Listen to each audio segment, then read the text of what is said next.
నమస్కారం ఘంటారావానికి స్వాగతం ముందుగా ప్రధాన అంశాలు విజయవాడ సహా పరిసర గ్రామాలను వేడని వరద జలదిగ్బంధంలోనే కాలనీలు జనం అవస్థలు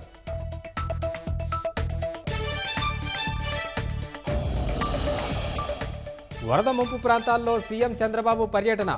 విపత్తు నుంచి ప్రజల్ని కాపాడడమే కర్తవ్యమని వెల్లడి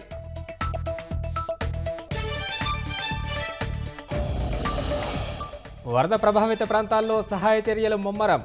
బాధితులకు ఆహారం మందుల పంపిణీ చేసిన మంత్రులు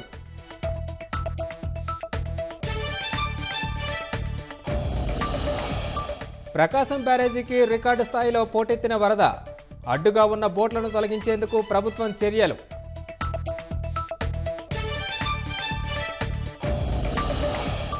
గత ప్రభుత్వ వైఫల్యం వల్లే బుడమేరకు భారీ వరద 5 ఏళ్లు లైనింగ్ పనులు చేయలేదని మంత్రి నిర్మల ఆగ్రహం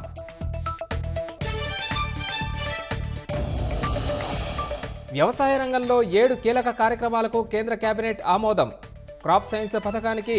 3,979 కోట్లు కేటాయింపు